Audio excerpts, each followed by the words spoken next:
I was looking there. You Alright, can't even see me. alright. Can't see.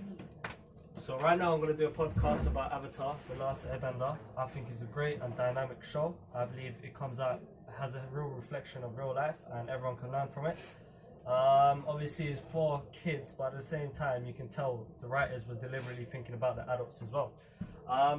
So I've got a couple of questions about the corruption and power in Avatar, which I believe is very interesting as it plays a theme throughout the whole show and has a big impact on people's lives in there, which can reflect real life. So, what do you think?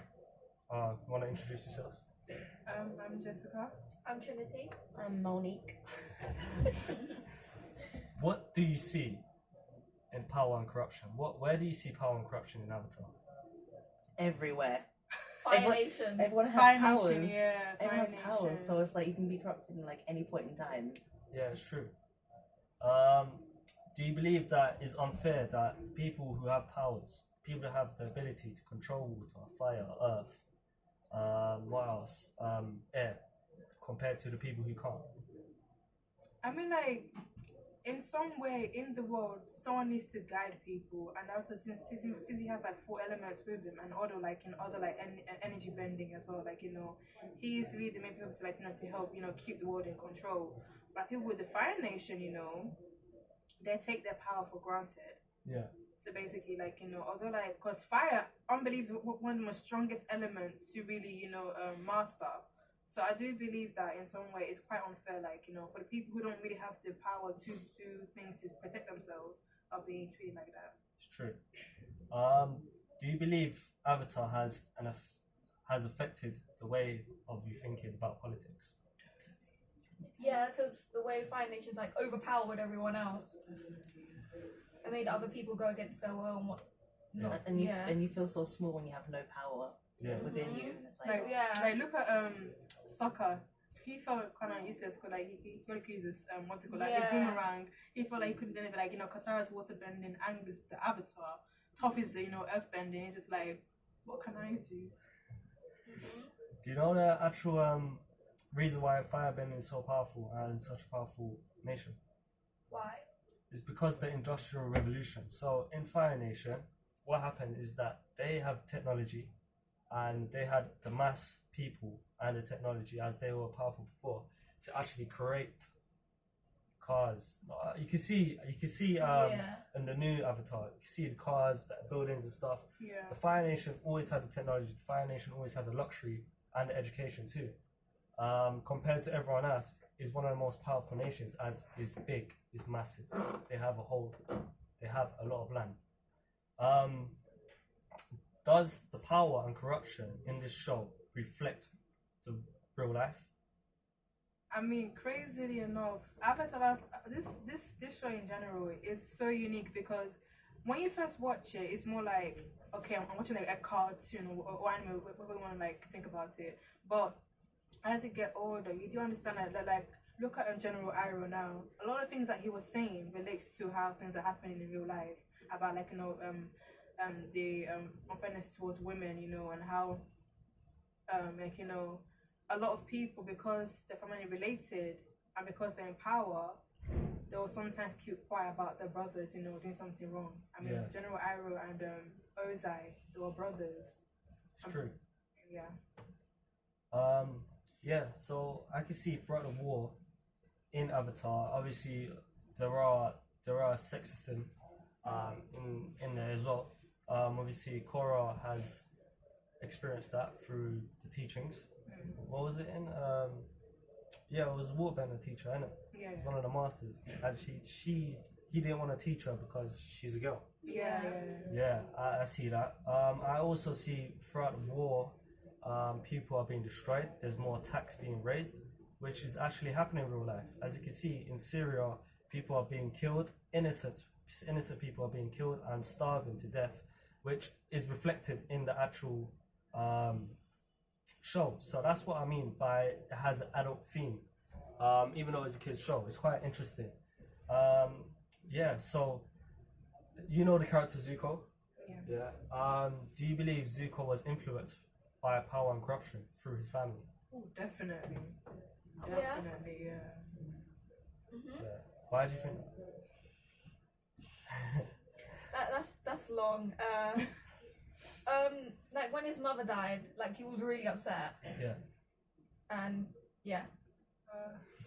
I feel like with Zuko, he really tried to, make sure that his father know that I'm gonna stand by you. But at some point, Zuko had to really think within himself, like, is power better than having a peace of mind and being fair to everybody? Because I mean, Ozai unfairly took the throne from his father Yeah. by poisoning him through using Zuko's mother, and it was just like that was corrupted in some way. Like you weren't rightly meant to be.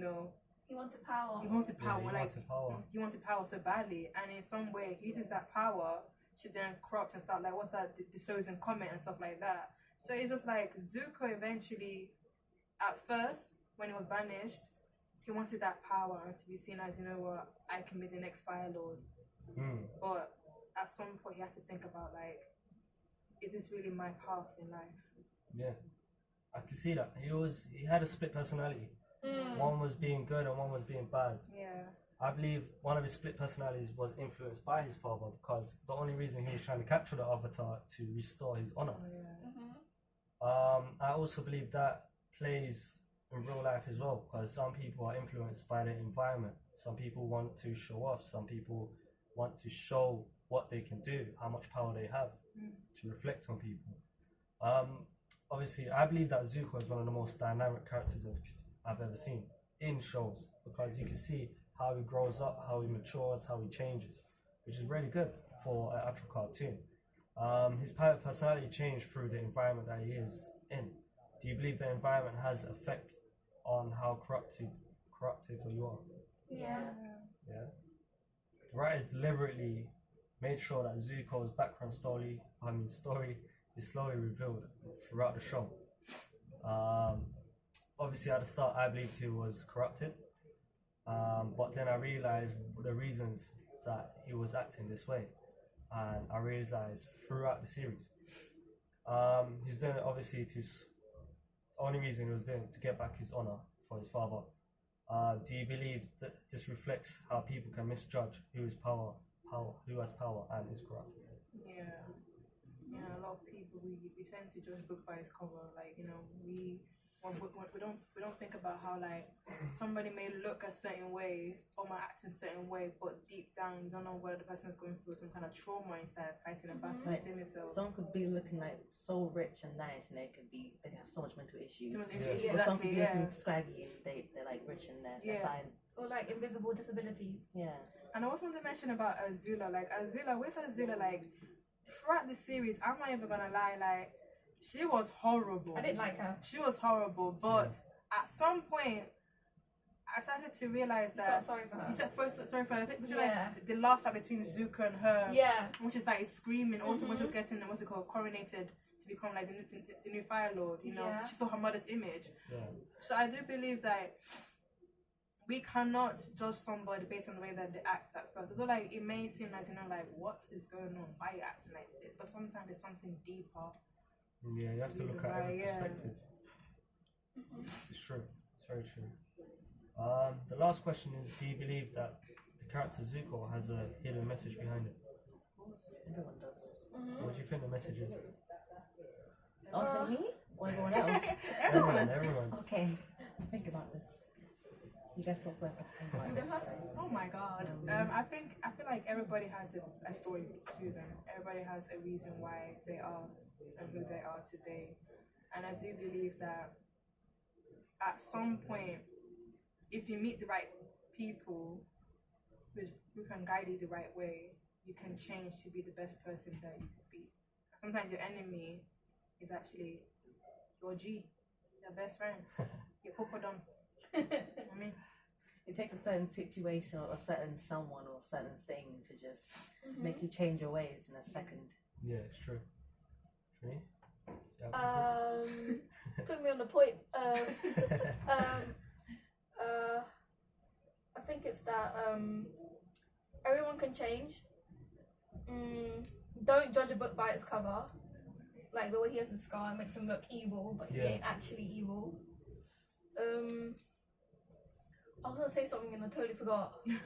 when you have a scar, it shows that you survived. Like if Yeah. you're getting You beaten or definitely something, survived. Yeah. It definitely survived. And I find it quite unfairly how the father, scarred him because he spoke about something that was totally wrong. So you sometimes people get like certain things in the like how does it people go through something for doing something right, which can sometimes make them feel like so because it's something right now and it's what you did to me, am I doing the right thing then? In Yeah. some way? Yeah, I agree. So what I see in Zuko is that I realize something, and there's a real pattern throughout his character and throughout the whole theme. With struggle comes reward. He suffered a lot, but from his suffering, he became the actual king's nation. You know what I'm saying? So that's what I see. Yeah, it's a good podcast. Let's wrap it up. Thank you for being here. Thank you. But do y'all know in the actual book, in the actual book, it actually gets a bit deep, Zuko starts moving mad in the actual book. Oh my god. Well, what does he do? Apparently he started to come like his father a little bit. Is it? Yeah, apparently, and also